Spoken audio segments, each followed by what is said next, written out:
Good evening and a very, very warm welcome to this evening's webinar hosted by Scotland, the Big Picture. My name is Peter Cairns. I'm the Executive Director of the charity and I'm delighted to be here this evening in conversation with Magnus Davidson. Before I introduce Magnus, I just want to have a quick word about questions.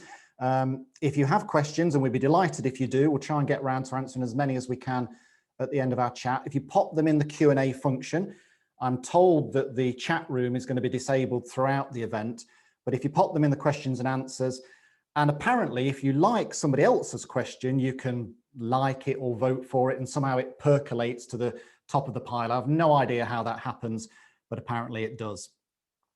So this evening's event is part of our Building Bridges project. Now, I think it's fair to say that conversations around rewilding, they can be fractious. They tend to be dominated by very simplistic, dare I say it, often misinformed opinions that focus on finger pointing. We believe this is not a helpful approach. We need to open up new pathways towards constructive, progressive, and above all, respectful conversations. Scotland is home to millions of different voices, each one of them propelled by different values and priorities. And Building Bridges seeks to reach out across cultural boundaries to listen to those voices. It's about finding common ground, seeking out new shared solutions that work for both nature and people. And it's that junction between nature and people where tonight's conversation lies. We have this sort of widely held perception that rewilding automatically leads to depeopling. This notion that we can have wild nature or we can have people, but somehow we can't have both. So it's the nugget of that conversation that we want to get to grips with tonight. So Magnus Davidson, he's a research associate with UHI, the University of Highlands and Islands. His work focuses on setting out a new vision for rural Scotland that works for nature and people. Out with his academic work, Magnus is a director of Community Land Scotland, a trustee of Thurso Community Development Trust, and was a founding member of Scotland's 2050 climate groups. I'm delighted to welcome Magnus Davidson. How are you doing, Magnus? Good evening, Pete. I'm doing fantastic. Thank you very much for inviting me along, and thanks to all the audience tonight for coming along as well. Great stuff. So, rewilding and people, can we have both? I know that this is a question that interests you, but if you can just tell us a little bit about how you came to be involved in this conversation in the first place. Short answer to the question, absolutely yes. A slightly longer answer to how I came about this. It all actually started back, believe it or not, in Edinburgh at the Scottish Parliament in 2013, when I worked for the then MSP for Caithness, Sutherland and Ross, Rob Gibson. And that was around the time that he was pushing for a reduction in deer numbers and an overhaul to the deer management groups, as well, on the other hand, as fighting quite fiercely at times against wild land policy. So there was a contradiction there that's kind of run through various themes of my work since. So as you'd be well aware, rewilding, physical rewilding on the ground, it encompasses a massive spectrum, everything from so-called highland wilderness right down to sort of rewilding your garden. But I think what's relevant for this conversation is that it also represents a huge spectrum of opinions. And definitions are actually not that important to me, but they seem to be for quite a lot of people. For you, what is rewilding? Yeah, again, fantastic question. I think it's incredibly important to set out during conversations like this, just to kind of help get across where we're starting from.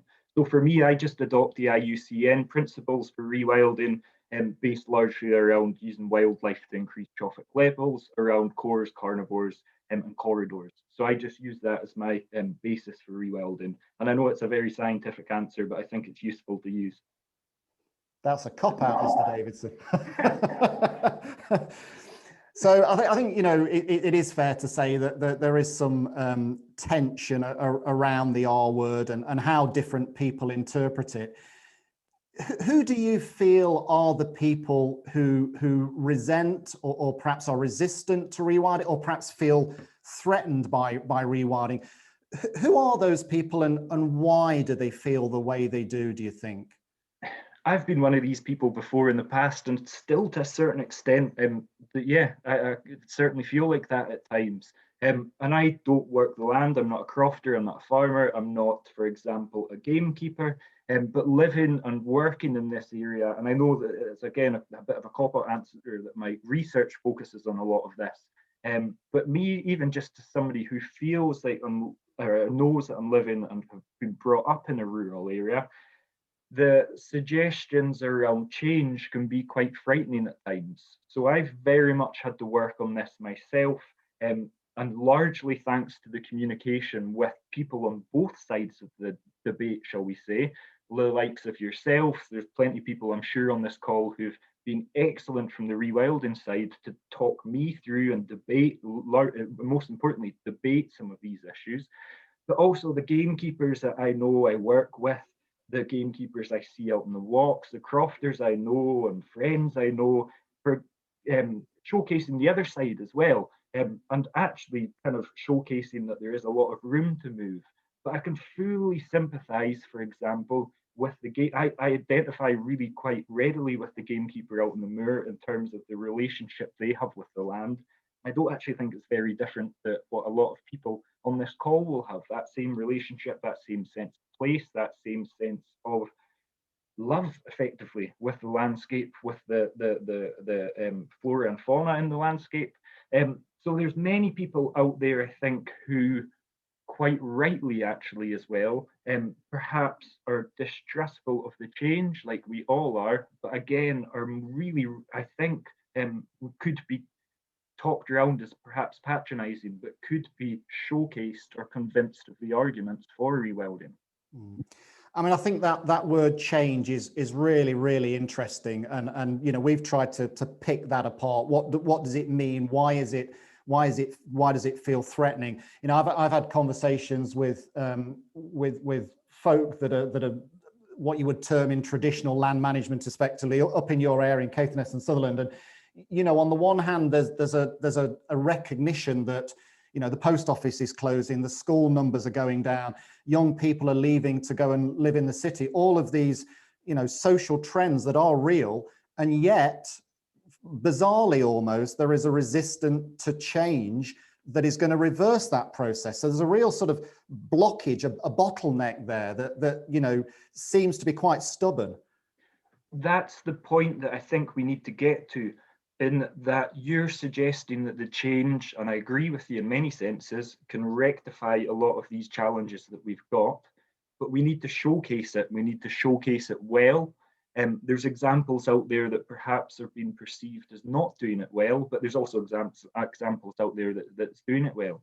So you need to showcase this change. Another aspect that I think is incredibly important is getting allies on the ground working in these sectors who don't even have to be hugely sympathetic to, say, rewilding, but understand that change is on the horizon, and it's actually better to get in there early, try and shape the direction, not to try and disrupt the direction, obviously, but try and shape it in a way that works for us, them, whoever. And I work with people in this, for example, in conservation measures. Take the UNESCO World Heritage Site for the Flow Country, the bid for the Hugh site. I've worked with crofters on the ground who have gone, look, I'm maybe naturally quite skeptical about this, but I see this as a change that will probably happen. I want to get my voice heard. And actually, when they come aboard, they quite enjoy the process, I guess, more than they might have thought that they would. But those allies on the ground are incredibly important. Yeah, I think that's really interesting. I mean, I speak to quite a number of landowners who might really detest in some cases, rewilding, or what they perceive it stands for. And very often it is, what it stands for is that change, as you mentioned, and perhaps a perceived loss of control as well. That's very prevalent. But I think the cannier ones can kind of see the direction of travel in some ways. As you allude to, they can see that change is necessary.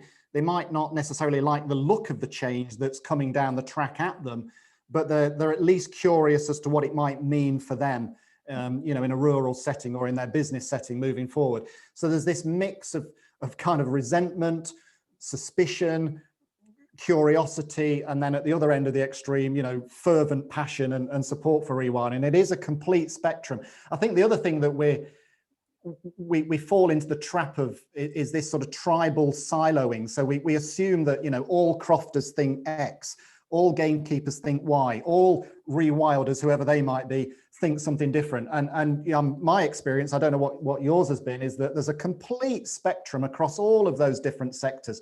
Everybody is an individual with their own set of belief systems and values. Absolutely. And what maybe it doesn't surprise me anymore, is just how similar, for example, a rewilder, again, for want of a better term, and say a gamekeeper actually are on 85% of the issues. Sure, 15% of those issues could be major sticking points, but those two guys usually, yeah, gamekeepers probably guys, maybe rewilders not, but they usually agree on more than I may agree with each of the two, which I find fascinating. But you try and say that to them, and obviously they wouldn't take you on as much. So again, trying to build those relationships on the agreement, I think, is incredibly important. And once you have that trusting relationship and that working together on the key issues you do agree on, it makes it easier to kind of break those barriers down. Maybe not even break the barriers down, make it easier to actually communicate what you both feel about the issue, rather than what you're saying and shouting from the silos, for example.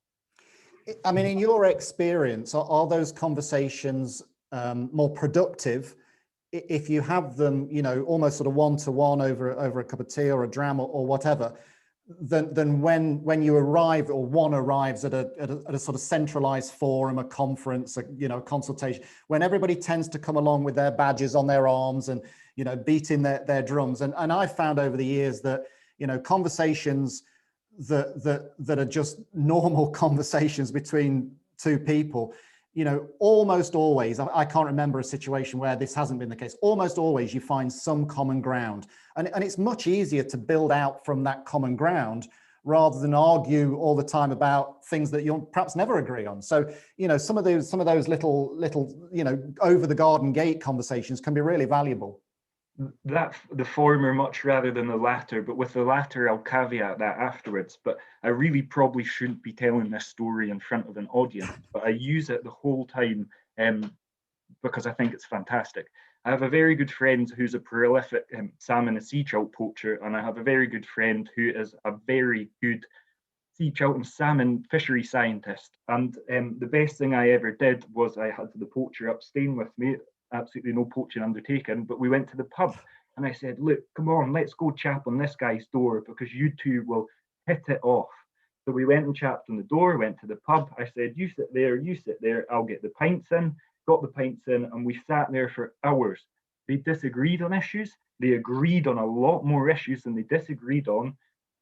Poacher walked out the pub that night a better poacher. I know that's probably not a good thing. And the fishery scientist absolutely walked out that pub a better scientist with a better understanding of the species. So I use that as an example because I think it's really nice. The latter, and again, this is probably not a good advocacy for how we should be doing business or how we should be doing this kind of work, but the conversations after these meetings, where you sit down in the hotel lobby and you have a cup of tea, have a cup of coffee, more often than not a beer or a jam or whatnot, and everybody relaxes and you kind of take the professional and the guard down, and it's still a bit, it's not quite the same as the poacher and the scientist in the pub, but it's a lot better. You can have those conversations. I find that really useful again, but again, it's not the best way to be doing this kind of business, but it works. Yeah, no, absolutely. I agree. So listen, this notion that rewilding means, you know, means the absence of people. I think, you know, we recognize echoes of the clearances. I've heard it referred to as neo-colonialism, you know, these headlines. Where has this association between rewilding and depeopling come from, do you think? Where's its root? The word wild in itself, I think connotations of large-scale land change, perhaps done by a small number of people, largely landowners. But the contention largely with my peers, and I'm probably particularly talking around academic years here, is the word wild and the connotations, what I would call depeopled landscapes, landscapes of clearance, as wild landscapes, or the word wilderness, I think we heard alluded to earlier. So to me, the word wild is problematic. I've largely come to some kind of resolution in my own head with that, and it's largely thanks to discussions with Dr. Steve Carver, for example. And yeah, I'm relatively comfortable that I know in my head, but this is after years and years of looking at the issue, what I'm comfortable talking as wild and what I'm comfortable as talking as not wild, depeopled clearance landscapes or whatnot. So there's a lot of issues around the word wild, and particularly rewilding, the re. But again, I think we're at a stage now where we shouldn't be debating the word rewilding. We should just accept it, even if we disapprove with the connotation. The second issue here, do you want me to go on here? Yeah, no, crack on. Is this landscape scale change done by landowners, particularly small number of landowners, for example, concentrated land ownership, perhaps absentee landowners at time, and this top-down approach, and I know not all rewilding is like this, but this perception that it's been done by landowners to communities. Yeah, no, I think that's, I mean, I agree with that. I suppose the only slight caveat, if that's the right word, is that, you know, wealth dictating land use in Scotland is nothing new. I mean, it's been around for, you know, for all of living memory. And what we're now seeing, as you say, is a movement towards, for want of a better expression, sort of ecological altruism, if you like.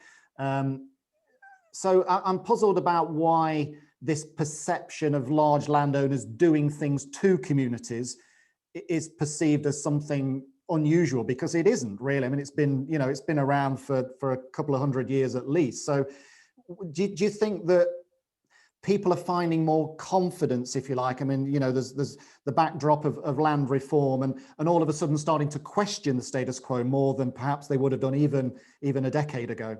Yeah, just because something's been around for a couple of 100 years still doesn't make it right. But I would agree with you that I think increasing confidence, we've had over 100 years of land reform going back to the 1886 Crofters Act, for example, and I know that we had measures well before that, but that's quite a nice starting point.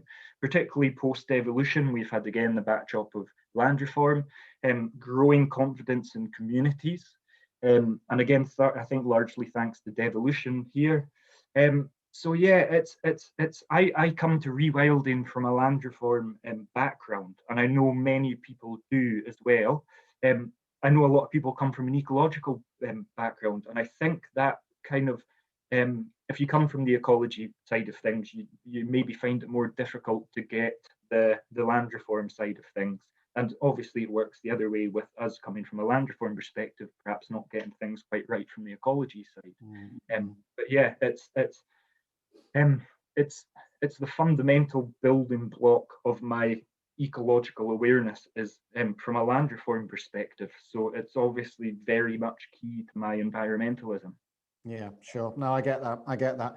So I think, you know, we would both agree that listening to the voices of those people who are most, or perceived to be most affected by rewilding, you know, whether that's landscape scale change or wildlife reintroductions or whatever, however it might manifest. Are we respecting cultural tradition or cultural opinion too much or too little? Whose voice should take priority when it comes to some of these issues that you know, let's be clear, affect us all?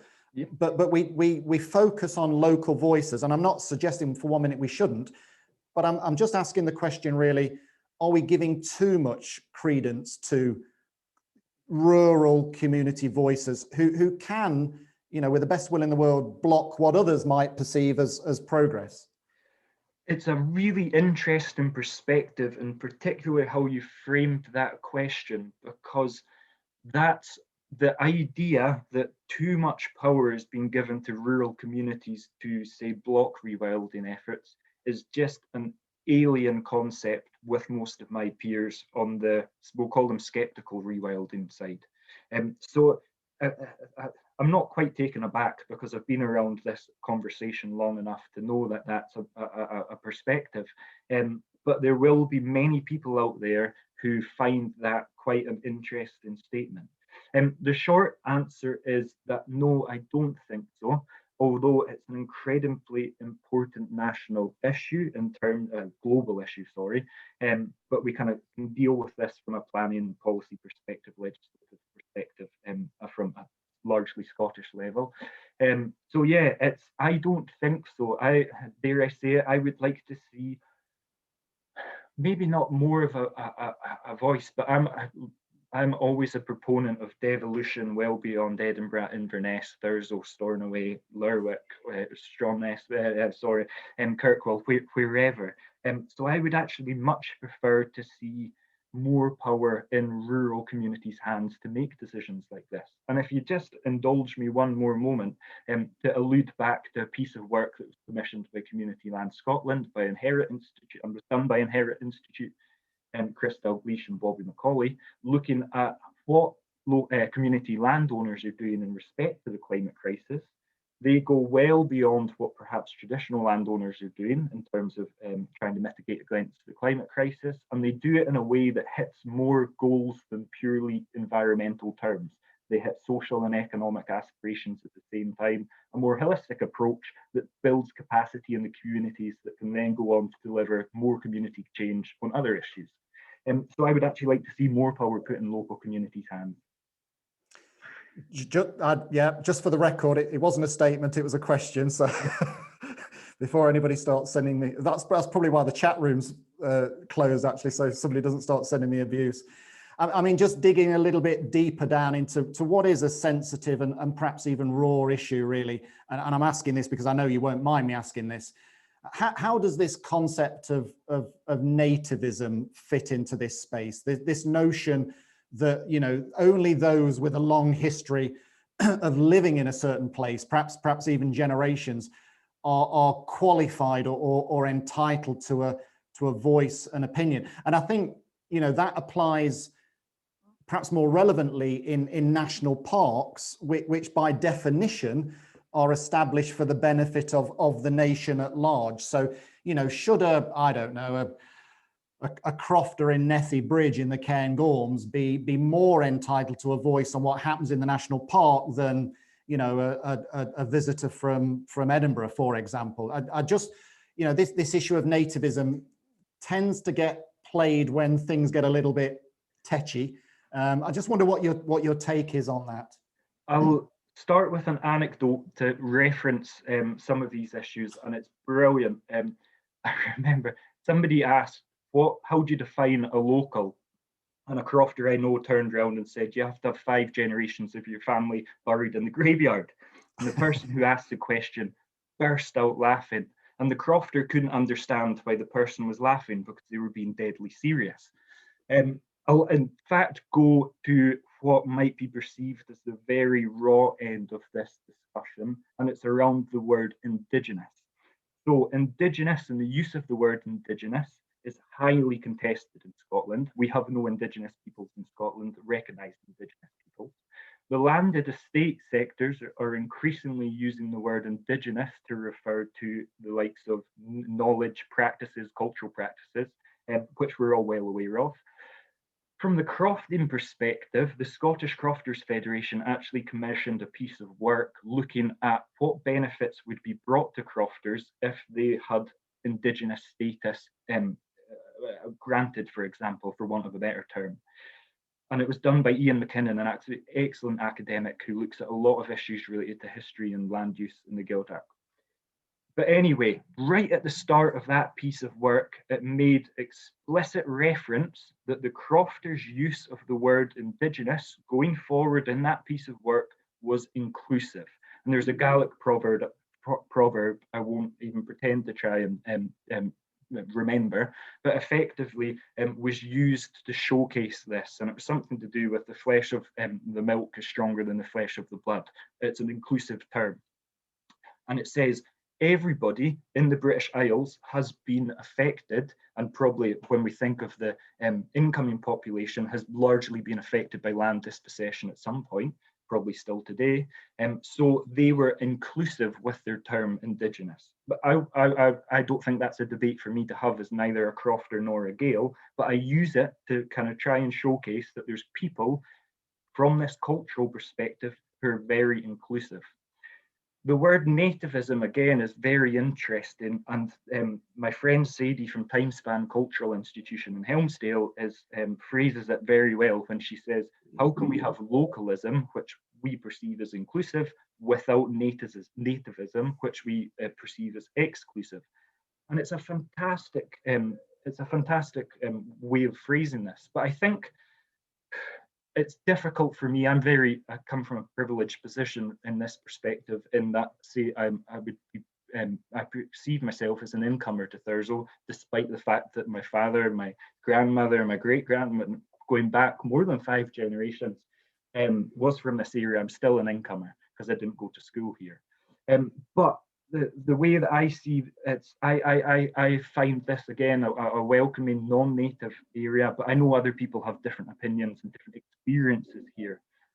But I think that the cultural aspect is important to respect, but it's also important to understand that culture is always evolving. Take Caithness, for example. We have the Norse influence, the Gaelic influence, and that's just one example. But yeah, it's a really interesting question that there's a spectrum of an answer for, that we all probably kind of hit different spots, but we need to be incredibly careful in all our discussions that we don't make this exclusive, and that we need to make sure it's always inclusive.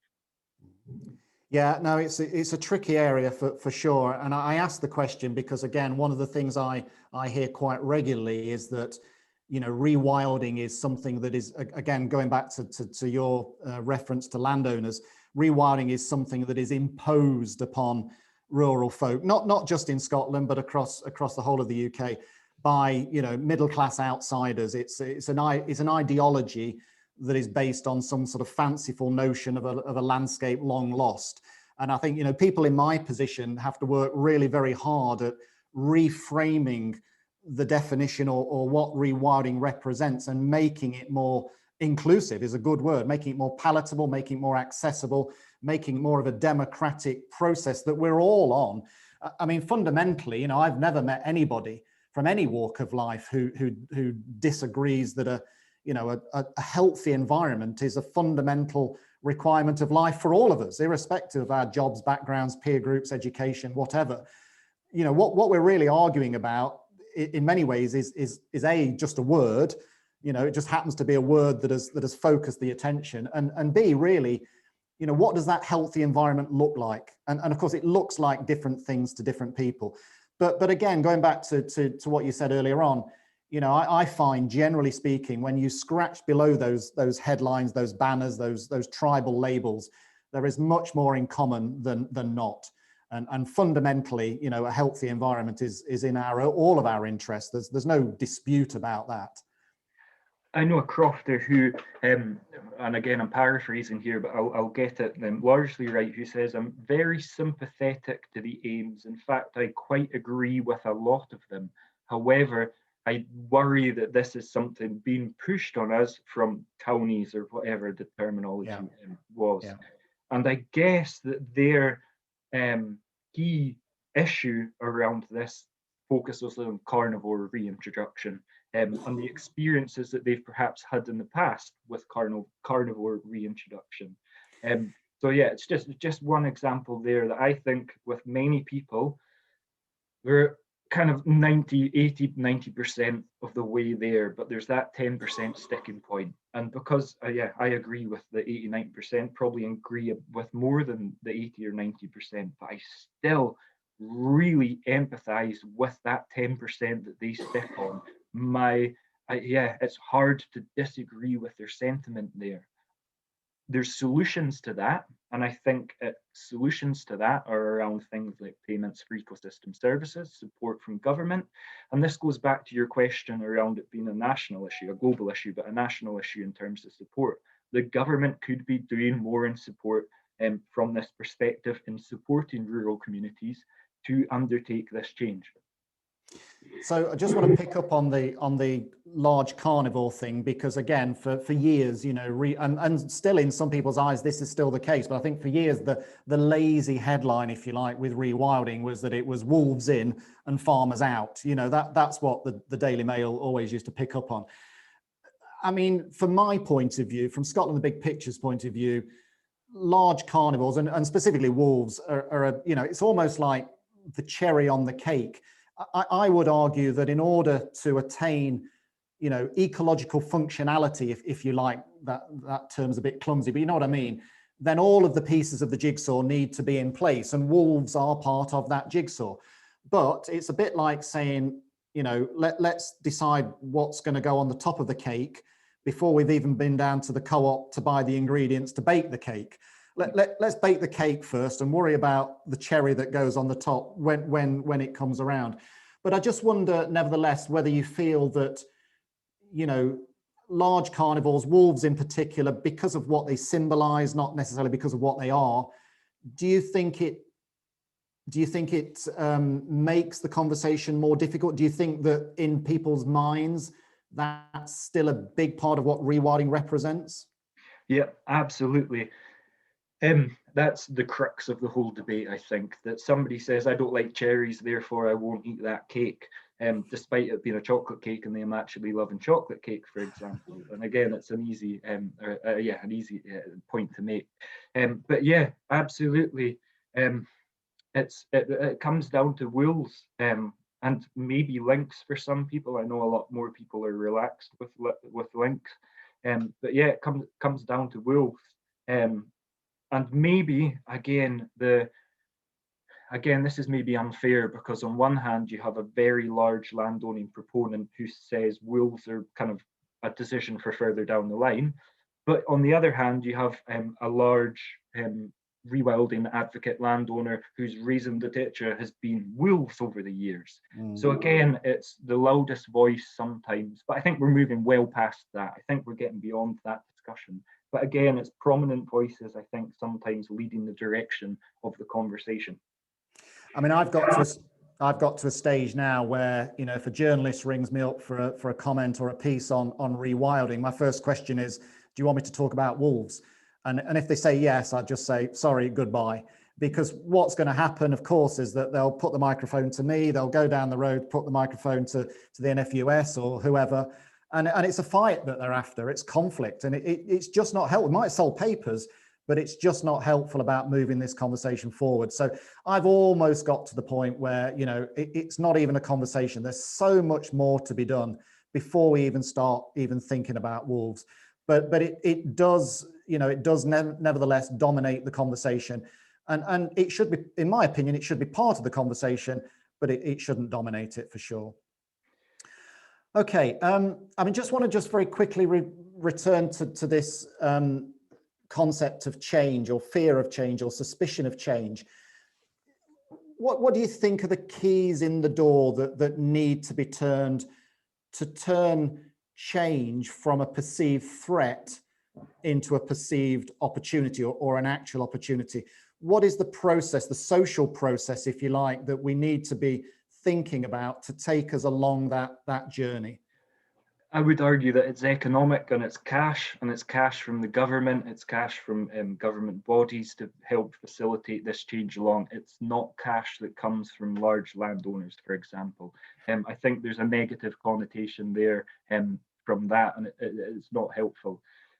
People are worried about change largely because of things like their livelihoods. We do then, once we get past that discussion, if we had all the economic levers in place to facilitate this change correctly, there's still the cultural argument, and that's a much harder nut to crack.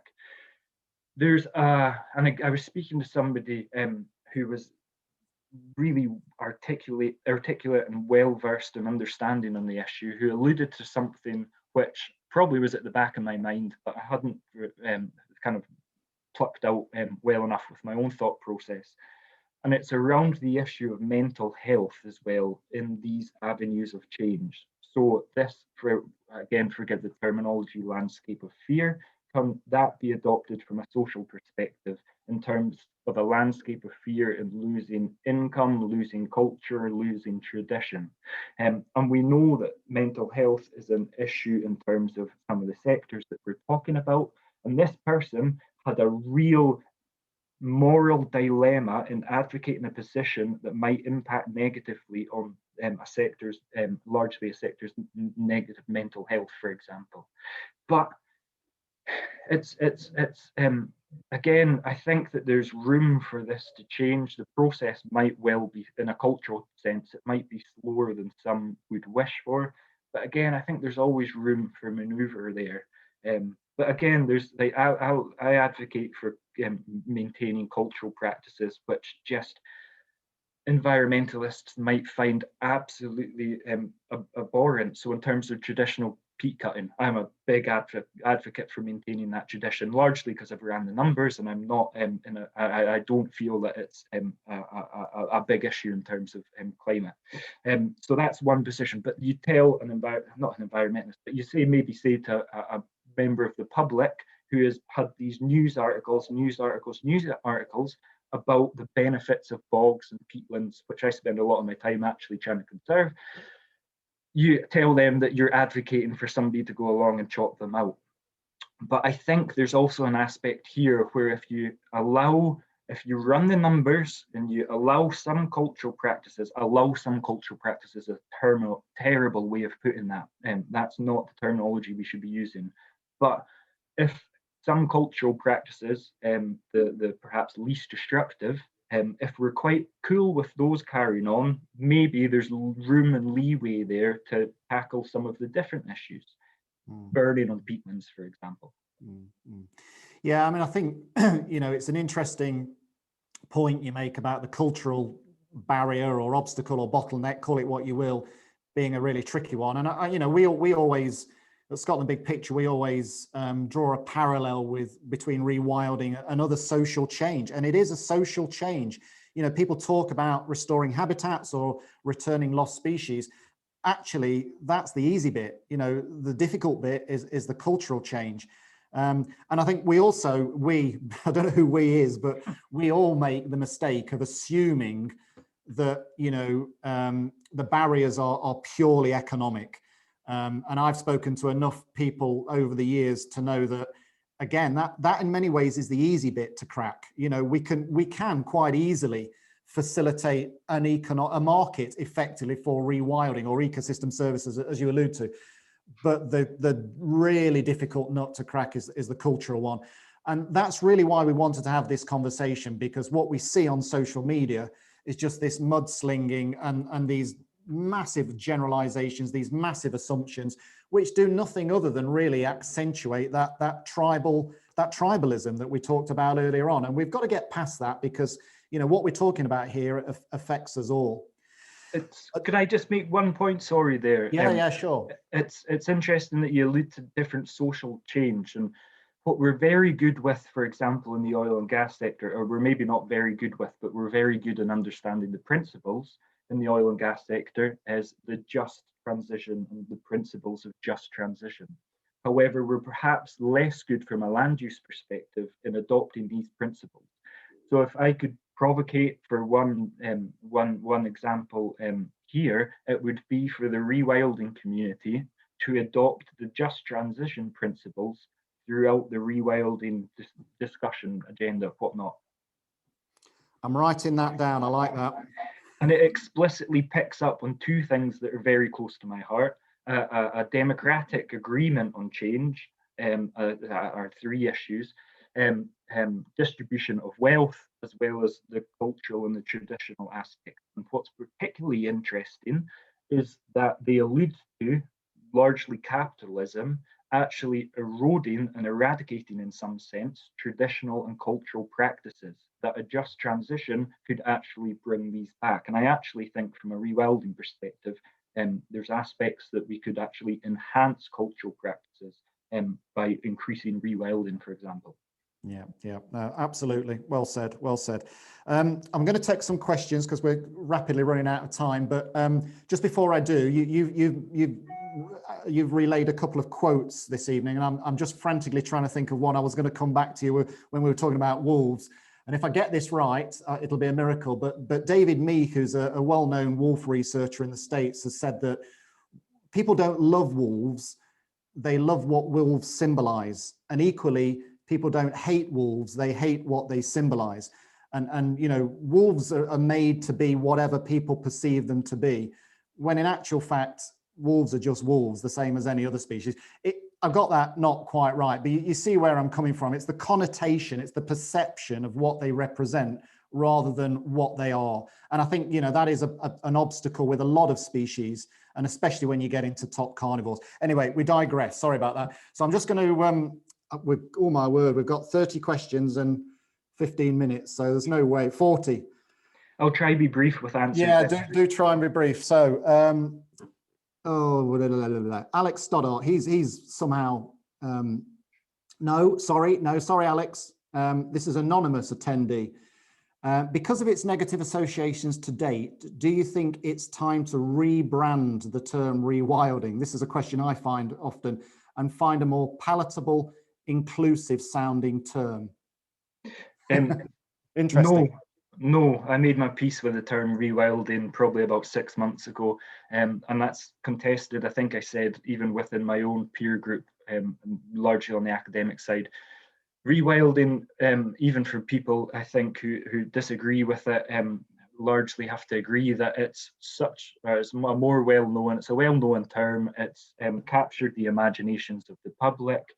Rewilding is a term we should stick with, but we should always be agreeable to try and understand what we mean for that term better. Yeah, no, I agree. And part of what, you know, our job, and I think, you know, the conversation has evolved and matured enormously over the last couple of years, but part of our job really is to reframe rewilding. Just what I would just very quickly say on that, you know, we are very, very well aware, of course we are, of very vocal detractors of the word or the concept or what they perceive it to represent. But equally, there's a huge number of people, especially young people, who are really excited about it, because what it represents to them is a progressive policy. It's future hope, really. So, you know, there are people that don't like it, but equally people that are hugely captivated by it. So, yeah, I think those of us in that space have to work hard at reframing it and recontextualizing it. Sorry, Alex, you've slipped down again. So this is from Eileen Cameron. How big a problem are sporting estates to the ambition of rewilding much of the Scottish landscape, given that overstocking of deer and land burning to accommodate driven grouse shooting are two reasons for Scotland's depleted landscape? So I think what she's referring to is what you were talking to earlier on, which is to do with land ownership, but this is specifically to do with, I suppose, deer forests and driven grouse shooting. Yeah, again, excellent question. So to me, I actually was having this conversation with Gus, who's probably well known to the audience here. And we were up on the hill and we were talking about what had led to this degraded landscape. And he was saying that to him, the issue kind of stopped at the deer. And to me, I said, for me, the issue stops at the land ownership. So for Gus, I think it was culling the deer. And for me, it was changing the land ownership, because I thought after the change of the land ownership, the deer numbers could come down. So obviously a huge amount of Scotland is under the management of traditional estates. We have what and this is a funny oxymoron, I work with what I call progressive traditional estates, who are undertaking a lot of peatland restoration, native woodland planting, natural regeneration, stopping inappropriate burning, for grouse, for example, moving to walked up rather than driven, which I find really interesting. So many people would see that as not being as much of a barrier moving in the right direction. But if we have land in Scotland as effectively a hobby or as a showpiece, that if you have enough money, you don't really have to care about what you do with it, we will have this destructive practice undertaken on it, because they don't have to be economically viable. You can indulge yourself in it being for your hobby. So I would like to see the estates broken up, but with that caveat that there's a lot of good estates out there as well undertaking good practice. I mean, this next point raised by Helen Ferguson and sort of supported by Alex Stoddart makes the point that moorland, rather than being depleted, provides a habitat for a valuable ecosystem, and it is shaped by rural workers. James Shooter comes back and makes the point that actually, despite that assertion, Scotland has been independently judged or assessed as being one of the most nature depleted countries in the world. So I think what the interface between those two perspectives is around this, is Scotland, should Scotland be a human modified landscape? Should it be a cultural landscape, or should it be more nature rich? Or actually, within the wider context of what we're talking about here, can we have both? Can we have people living and working in a landscape, practicing rural tradition where that is desirable or appropriate, but also against a more nature-rich background? Is I suppose the question is the nature of this, of the title of this webinar, can we, in your mind, can we have both? Yeah, I think you answered the question with the question there, and all I have to do is agree. I think we can have. I think Donald from Reforesting Scotland recently did a report where he refers to a mosaic, and I think that's a lovely term for this in terms of different land uses. But it's first useful to acknowledge this is a managed landscape, it is a cultural landscape, and there's associated benefits and there's associated negatives with that. If we move to a more natural landscape, for example, there will of course be associated benefits with that, but there could also be associated negatives with that. It's not the best answer I can give, but yeah, I'm diplomatic with that one. But I think we could see a wilder landscape in some senses and still protect these cultural practices in some places. Yeah, I mean, there's a lot of questions that are making reference to the influence of large landowners. So I think there's sort of echoes of land reform in there. Yeah, again, I don't want to harp on about the word, but Jenny McPherson makes the point that, the word rewilding, it's the re-bit. Anything sounds like going back to something that we had before isn't a good thing. We should be focusing on going forward. Funnily enough, I had this conversation just recently, and although re does refer to returning, it also refers to again. So revitalization, regeneration. That's not about going back. That's really about moving forward. That's about reiteration, going again.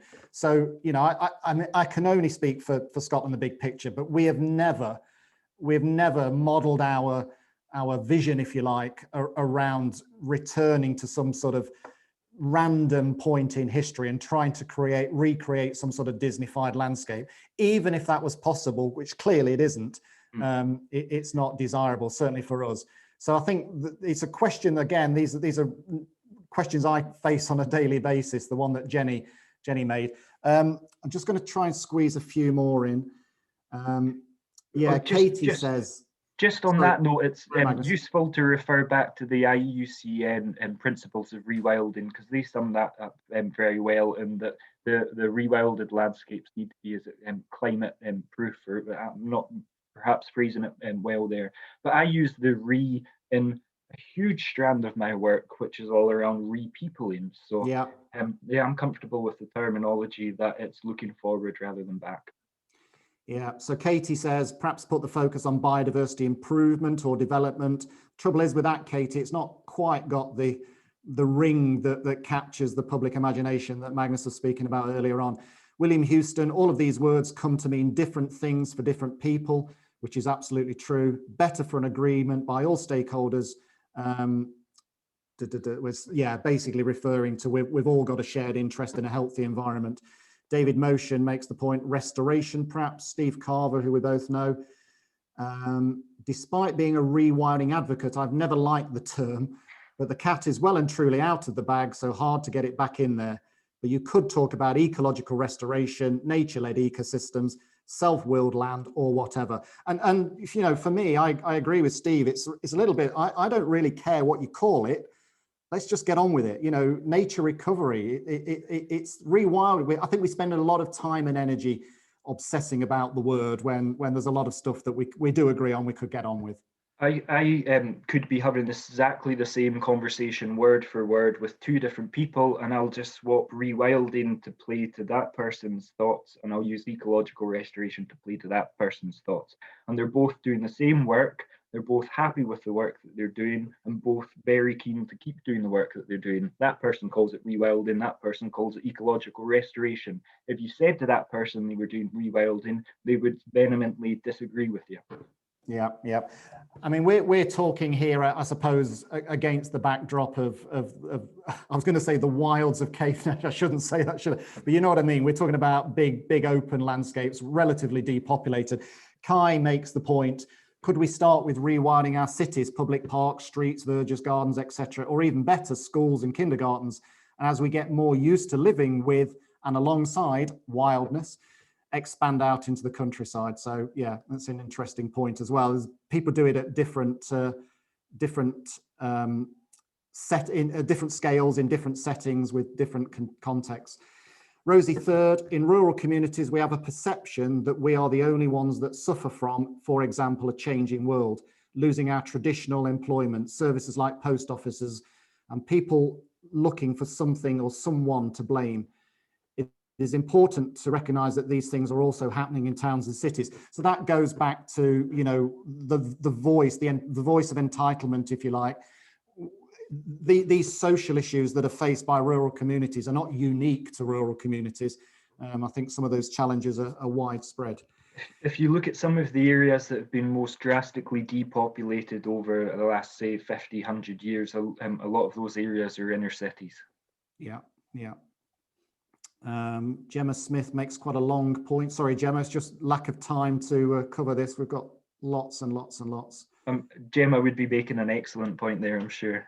Well, if anybody's interested, I would advocate having a look at Gemma's work.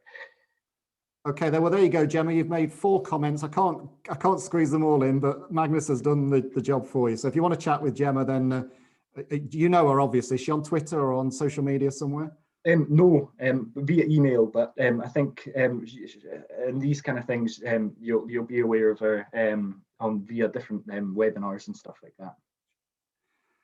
Okay, yeah. Anonymous attendee, our large carnivores were killed out primarily because they competed with humans for food. The huge growth in human population now puts even more pressure on our limited land to produce our food, natural resources, and leisure opportunities. And I've just moved the thing. Surely purist rewilding now has to evolve into managed land use. This does not preclude using natural seed sources and native plants as far as possible, of course. So that's, I suppose that's making the point that purist rewilders perhaps have to compromise, perhaps have to recognize their viewpoint is not the only viewpoint, and a little bit of pragmatism, I think there. Loads and loads of questions coming in, Magnus. I just can't deal with them all. There's 60. If it would be useful, if the questions could be saved, I'm more than happy to try and make an attempt at answering them all offline. And then if you wanted to publish them via the website or whatnot, I'm more than happy to do that, with a caveat, it might just take a wee bit of time. Okay, I'm just going to pick out one because let me just check this before I read it. Because yeah, okay, I think this is a really interesting question, and it kind of maybe hits at the heart of a lot of what we're talking about. This is from Ewan Allenson, who says, does this accusation, and to be fair, I don't think it was an accusation, but anyway, does this accusation that rural communities are an impediment to rewilding, and more specifically that farmers and gamekeepers are to blame for biodiversity loss, the reason that rewilding proponents have failed to bring rural communities on board? I think what he's saying there, if you don't mind me reading between the lines, Ewan, is that, you know, again, there's this notion that rewilding is being done to people and that they haven't been involved in the process, in the evolution, in the ownership, which I think is really is something that we all need, no matter what tribe you perceive you come from. It's something we all need to be mindful of. There's an incredibly easy answer to rectifying that solution, and that is putting the control in the hands of the communities and the people themselves via the likes of land reform and decentralization of power. Okay. Well, listen, we could go on all night. It's a fascinating subject. You've been absolutely brilliant, Magnus. So yeah, thanks very much indeed. And we'll no doubt talk about this again, and you'll no doubt be inundated with social media messages or emails tomorrow, because we've got 65 unanswered questions, I'm afraid. So thanks for that. Just before we go, one thing, if I can just take the opportunity to do a little bit of Scotland Big Picture promotion. One thing that we're very often asked by individuals is what can I do? How can I help?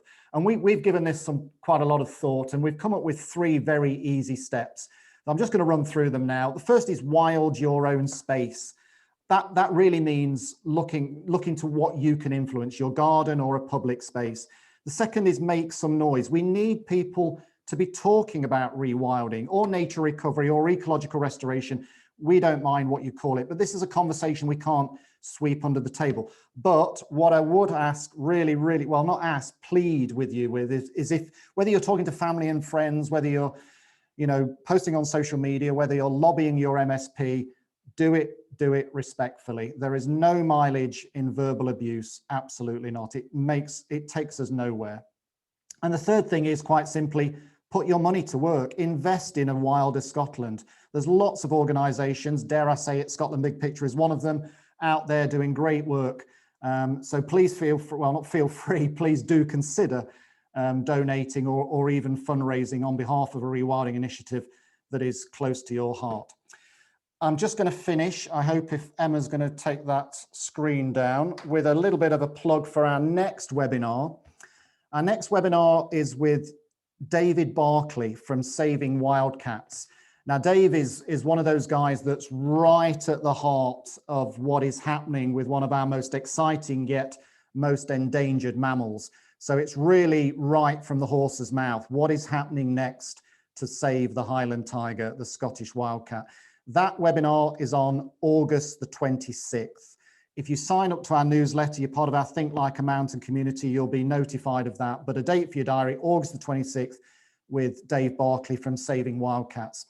So that just really leaves me to make a couple of thanks. A big thanks to Magnus. You've been fantastic. Thanks for your insight and your knowledge and your passion and expertise.